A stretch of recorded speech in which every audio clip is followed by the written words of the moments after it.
शहीद बंधुओं के साथ में एक बड़ी जोरदार चीज थी, ये मुगल बादशाह जीते थे ना। कौन थे ये मुगल? इनको मुगल क्यों बोलते हैं? ये कहां से आए थे? मुगल कहां से आए थे? समरकंद कहां पड़ता है? समरकंद उज्बेकिस्तान कहां पे है? तो ये मुगल सारे के सारे कहां से आए थे? उज्बेकिस्तान। ये भारत के नहीं थे। ये सैयद बंधु भारतीय मुसलमान, भाई मुसलमान भारत में तो थे ही नहीं। भारत में जो भी मुसलमान है ये कन्वर्ट है। यहाँ हिंदू थे, यहाँ जैन थे या बौद्ध थे, जिन्होंने इस्लाम स्वीकार कर लिया वो मुसलमान हो गए। सैयद बंधु भारतीय मुसलमान है। ये बाहर से जो मुस्लिम आए थे, जो यहाँ पे रूल कर रहे थे, वो फिर भारतीय मुसलमानों को यूं अपने बराबर नहीं समझते। उन्हें लगता है ओरिजिनल मुसलमान तो हम है, तुम तो कल बने थे। पर सैयद बंधु हमारे वो है जिन्होंने बाहर वालों को जब जी में आया तब उठाया, जब जी में आया तब पटका। तो सेंट्रल एशिया वाला इलाका ना, इसको बोलते हैं तुरान। सेंट्रल एशिया वाला जो इलाका, यहाँ जो जनजाति थी वो कौन सी थी? इस इलाके को क्या बोलते हैं? तुरान। इसलिए यहाँ के लोग क्या कहलाए? तुरन। अच्छा, ये मुगल उज्बेकिस्तान से है, तो इनके साथ में आसपास के कई लोग और हैं।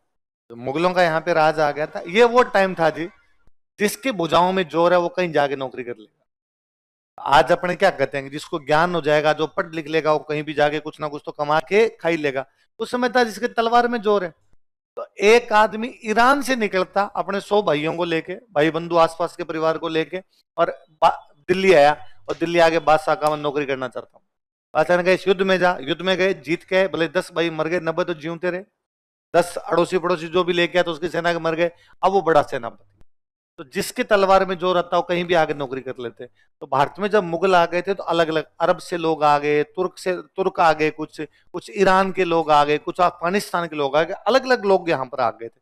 उनके बाद में अलग अलग ग्रुप बनते। ईरानियों का ग्रुप अलग, तुरानियों का ग्रुप अलग, अफगानियों का ग्रुप अलग, उज्बेकों का ग्रुप अलग। एक ग्रुप था तुरानियों का। किसका था? उन्होंने मोहम्मद शाह रंगीला को जाके कहा, यार ये भारत के मुसलमान है सैयद बंधु, और ये तुम्हें कभी तो उठाते हैं और कभी बिठाते हैं। 4 बना दी, तुम चौथा है। फर्रुख शेर को इन्होंने मार दिया। रफीउद्दर्जा तो रफीउद्दौला अपनी मौत मर गए, और बनाने वाले तो यही थे, और तेरे को ये इन्होंने बनाया। और ये तेरे कहते हैं उठ जा तो तू उड़ता है, तेरे कहते हैं बैठ जा तो तू बैठता है। थोड़ी तो शर्म कर रहे हैं। इन भारतीय मुसलमानों से डरता है। फिर मोहम्मद शाह रंगीला में थोड़ा जोश आया तो उसने क्या कह दिया कि तू तो हमें छोड़ दे, हम मार देंगे। इन तुरानी अमीरों ने फिर मार दिया था, सैयद बंधुओं को मार दिया। मोहम्मद शाह रंगीला को सैयद बंधु बनाते हैं। मोहम्मद शाह रंगीला पर अब प्रभाव किसका आ गया? तुरानियों का। इसका एक तो सीधा सीधा मतलब है कि मोहम्मद शाह रंगीला में खुद में लक्षण नहीं है, खुद तो कमजोर आदमी है। और जब खुद कमजोर हुआ तो बाहर वाले अटैक करेंगे। और 1739 में ईरान के राजा ने अटैक कर दिया। ईरान के राजा का नाम था नादिर शाह। अब वहां से रवाना हुआ भाई, है ना, नादिर शाह रवाना हुआ। तो दिल्ली में समाचार मिला कि उधर से आक्रमण करने के लिए कौन आ रहा है? नादिर शाह। पर मोहम्मद शाह रंगीला इतना बेलखना आदमी था, इसको बता दिया उधर से आ रहा है। इसने कहा अभी दिल्ली दूर है, अभी दिल्ली हनूज दिल्ली दूरस्त। लोगों ने कहा साहब पाकिस्तान में आ गया, उसने कहा अभी दिल्ली दूर। अरे साहब पंजाब में आ गया, अभी दिल्ली दूर। अरे साहब हरियाणा आ गया, अब नजदीक है दिल्ली। हरियाणा क्रॉस करते क्या जाएगी? दिल्ली। तो फिर नादिर शाह अपनी सेना लेके आगे जाता है। एक जगह पड़ती है करनाल, और करनाल में युद्ध लड़ता है। और अब यूं आप अचानक सेना लेके जाओगे तो हारोगे। तो करनाल के युद्ध में नादिर शाह मोहम्मद शाह रंगीला क्या करता है? हरा देता है। मोहम्मद शाह रंगीला का एक मंत्री था, हैदराबाद का था, चिनखलीज खान। युद्ध होने के बाद वो गया और उसने जाके कहा कि हम तेरे को रुपए दे देंगे, तू वापस चला जा। उसने कोई 50 लाख रुपए में कितने समय बात कर ली, इतने रुपए दे देंगे, वापस चला जा। और नादिर साहब मान और गया। ये बापड़ा गरीब आदमी था, इसको 50 लाख ही बहुत बड़े लगे। इसने कहा ठीक है चला जाऊं। अब उसने चिनखलीज खान ने आगे का मजा आ गया, 50 लाख में वापस जा रहा है। अब इसका मतलब कद किसका बढ़ गया? चिनखलीज खान का। कि चिनखलीज खान ने कितने रुपए में लौटा दिया? 50। तो एक मंत्री और था, उसका नाम था बुरहानुल मुल्क। क्या नाम था? उसको लगा कि यार ये यदि हो जाएगा फिर तो कोई मतलब ही नहीं निकलेगा। वो गया और उसने जाकर 50 लाख में मान गया, दिल्ली चल 20 करोड़ दिलवा देंगे। नादिर शाह दिल्ली आ गया।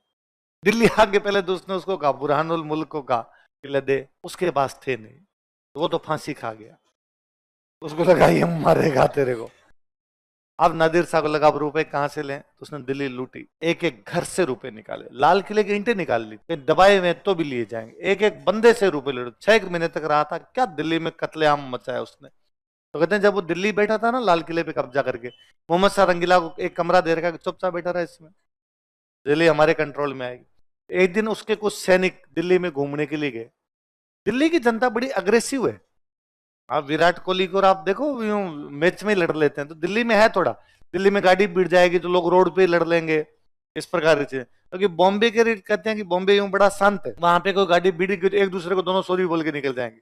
कोई दिल्ली में नहीं भीड़ी, टच भी वैन थोड़ी सी हो तो भी कोई नीचे आ जाएगा आपसे लड़ाई करने के लिए। तो दिल्ली की जनता बड़ी अग्रेसिव। दिल्ली की जनता को पता नहीं किसने ये समाचार दिया कि लाल किले में नादिर शाह को मोहम्मद शाह रंगीला ने मार दिया। और दिल्ली की जनता को लगा कि मोहम्मद शाह रंगीला ने नादिर शाह को मार दिया, मतलब ईरान के बादशाह को मार दिया। तो उनके सैनिक घूम रहे थे, दिल्ली की जनता पड़ी 2-4 सैनिकों को मार दिया, और बादशाह ने उसको मार दिया, अपने इनको मार देते हैं। ये बात पता चली नादिर शाह को कि बाहर दिल्ली में मेरे सैनिकों को मारा जा रहा है। नादिर शाह अपनी तलवार निकालता है बाहर, और तलवार बाहर निकाल के और घोषणा करता है कि दिल्ली में जितने लोग हैं सबको काट दिया जाए। क्या कत्लेआम मचाया उसके सैनिकों ने, लोगों को घरों से बाहर निकाल निकाल के गर्दनें उड़ाई गई थी सबकी। फाइनली लाल किले में जामा मस्जिद है, जामा मस्जिद के जो मौलवी साहब है वो यूं घुटनों के बल चलते हुए आए थे नादिर शाह के पास, और नादिर शाह को आगे कहा था कि नादिर शाह अब ये तेरी तलवार म्यान में, उसने कहा था जब तक तलवार बाहर रहेगी तब तक दिल्ली में कत्लेआम चलेगा, तो तलवार अंदर डाल दे, क्योंकि दिल्ली में जिंदा कोई बचा ही नहीं। या तो दिल्ली के लोग भाग गए हैं या दिल्ली के लोग मार दिए गए। यदि तू अल्लाह है, यदि तू भगवान है, तेरे में इतनी पावर है कि मुर्दे को जिंदा कर सकता है, तब तो जो मर गए उनको जिंदा कर करके वापस मार दे, वरना आप दिल्ली में कोई नहीं बचा है। तब उसने जाके अपना अंदर डाला वापस। इसलिए आज दिन तक कोई ऐसा कानून जिससे जनता को नुकसान पहुंचता हो उसको नादिर शाही कानून बोलते हैं। या तो नादिर शाह ने कानून निकाला था दिल्ली काट दी जाए, या आज कोई भी कानून आ जाए जिससे जनता को नुकसान पहुंचता हो, जनता का पीड़ा पहुंचती हो, तो उसको क्या बोला जाता है?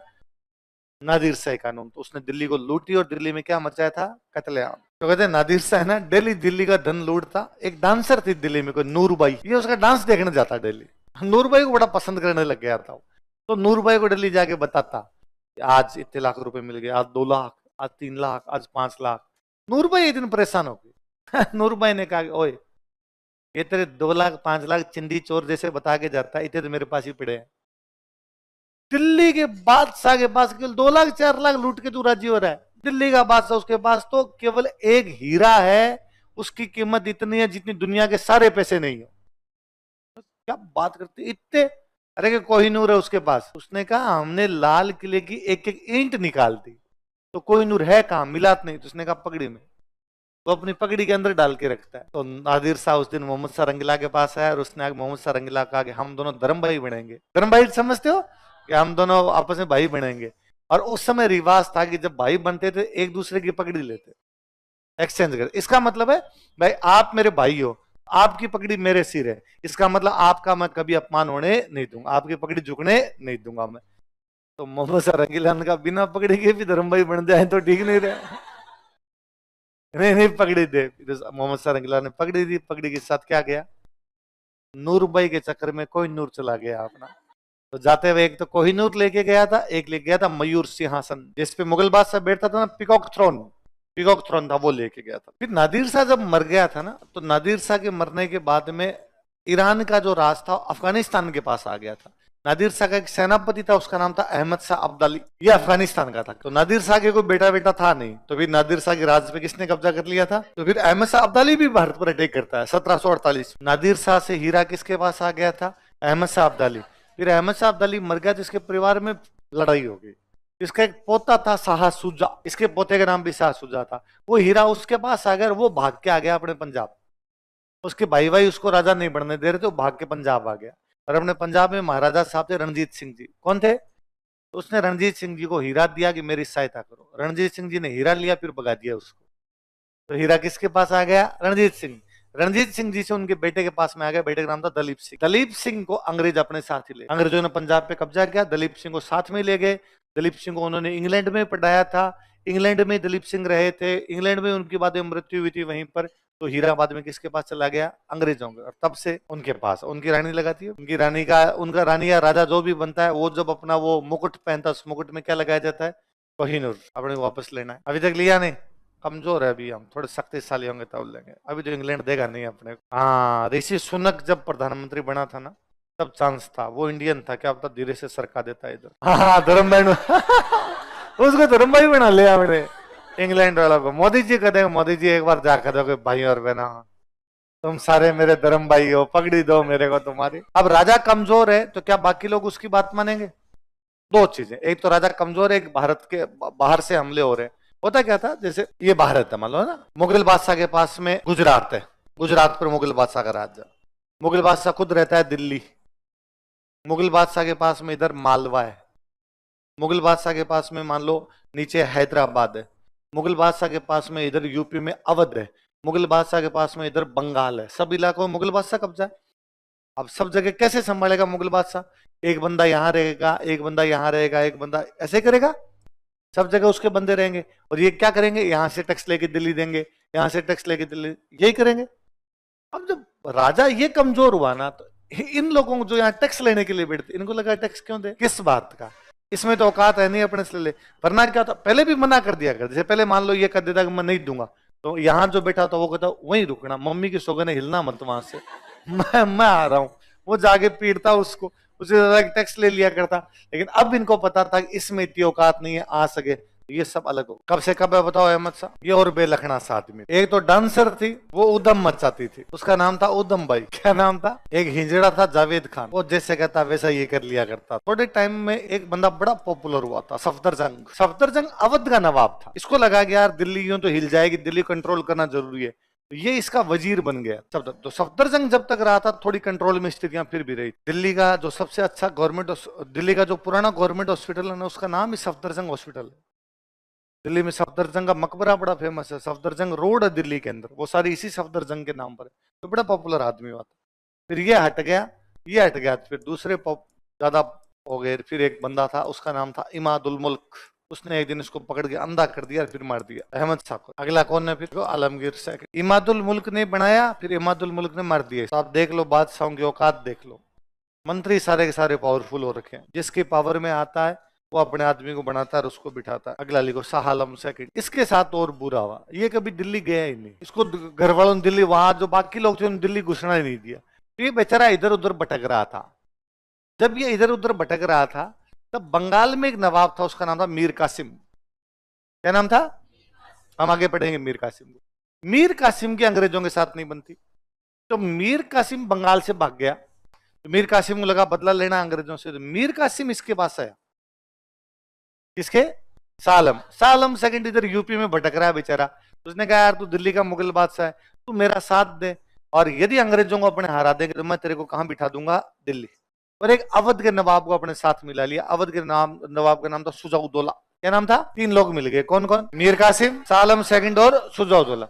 अंग्रेजों से लड़े। इनके पास, तीनों के पास फौज थी 1 लाख, अंग्रेजों के पास थे 7,000। इनको भगा भगा के मारा 7,000 में, है ना। बक्सर का युद्ध। युद्ध शुरू होता है, युद्ध शुरू होते सबसे पहले सालम सेकंड अंग्रेजों के पास जाता है कि सॉरी गलती हो गई, गलती से चला गया था, अंग्रेजों का मुर्गा बन जाए। मीर कासिम भाग ही गया। मीर कासिम को लगा पकड़ लिए गए तो मारे जाएंगे अपने। सुजाउद्दौला के साथ बाद में अंग्रेज संधीन करते हैं। अब जब लास्ट में अंग्रेजों ने युद्ध खत्म, अंग्रेजों ने पूछा कि तू उधर गया ही क्यों था? तो उसने कहा मीर कासिम ने मेरे कहा था कि मैं तेरे को दिल्ली ले जाऊंगा और मैं तेरे रहने खाने पीने का जुगाड़ कर दूंगा। तो अंग्रेजों ने कहा तेरे पास रहने खाने कुछ नहीं। उसने कहा कुछ ही नहीं है, मैं तो भटकता घूम रहा हूँ। तो अंग्रेजों ने कहा तेरे रहने खाने पीने का जुगाड़ हम करेंगे, पर दिल्ली नहीं रहना पड़ेगा, तू रहेगा इलाहाबाद। अच्छा, जब इसको इलाहाबाद भेजा था ना, तब मराठे थोड़े कमजोर थे। थोड़े दिनों में मराठे शक्तिशाली हुए। तो मराठों के एक सेनापति, उनका नाम है महादजी सिंधिया। महादजी सिंधिया इसके पास गए, इलाहाबाद गए, और महादजी सिंधिया ने इसको जाकर, मुगल बादशाह है तुम, क्या ये इलाहाबाद में बैठा हुआ है, दिल्ली चल। तो उसने कहा दिल्ली जाऊंगा तो अंग्रेज पेंशन बंद कर देंगे। तो महाजी सिंधिया ने कहा मैं दे दूंगा, मराठे हैं महाजी सिंधिया, हम दे देंगे, तू दिल्ली चल। तो महाजी सिंधिया इसको कहां लेके गए? तो बापड़ा दिल्ली चला गया। अब अंग्रेजों और मराठों के बीच में, महाजी सिंधिया कौन है? मराठे।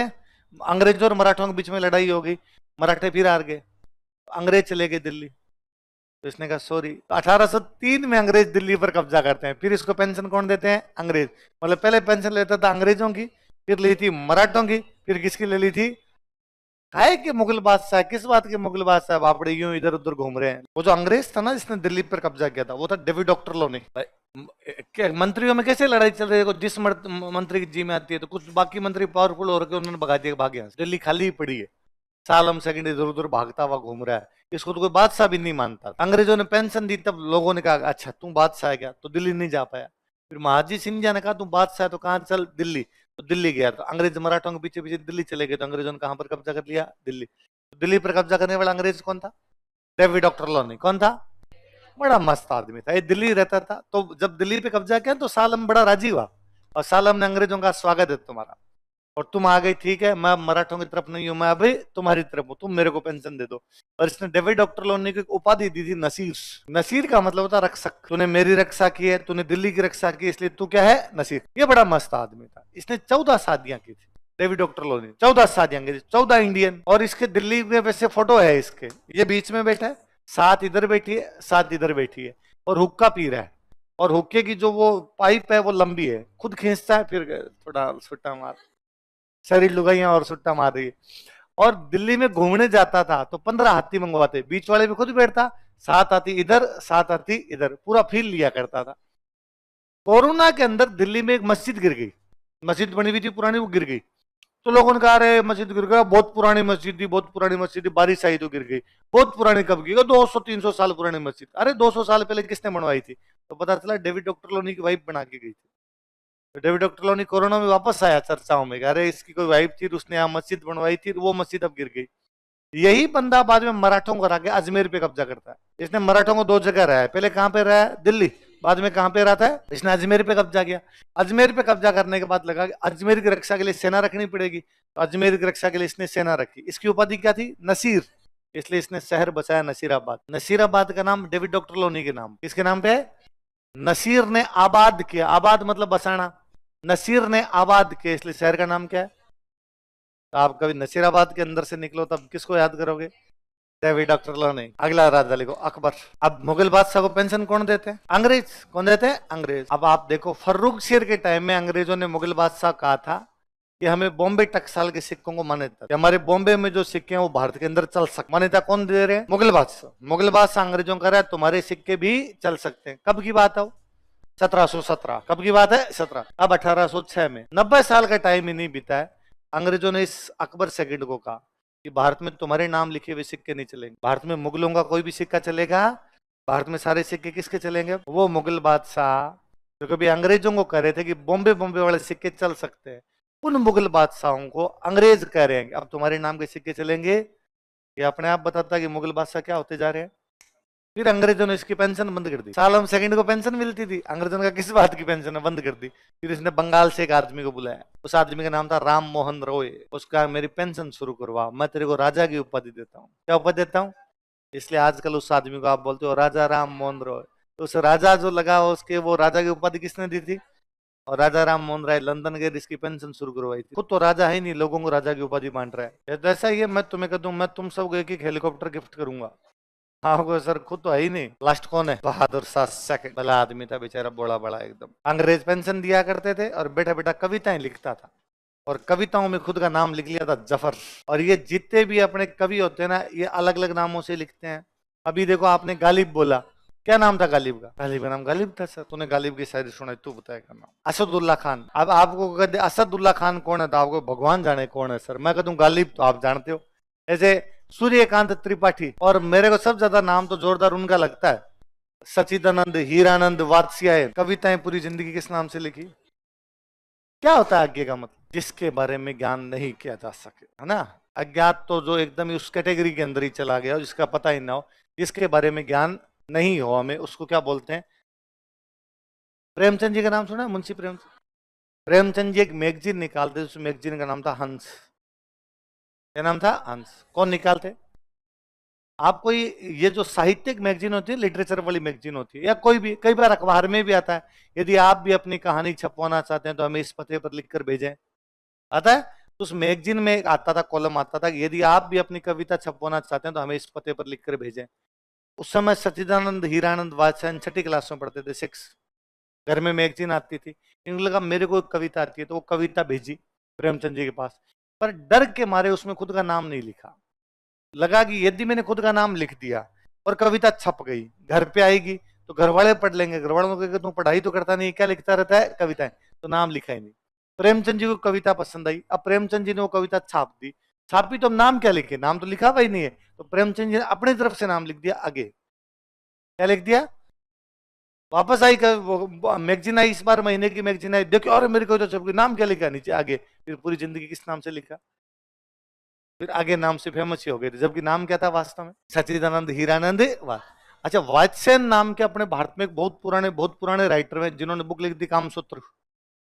जो कामसूत्र बुक लिखी हुई है वो गुप्ता काल के अंदर गुप्ता एरा में लिखी है, और वो किसकी लिखी हुई है?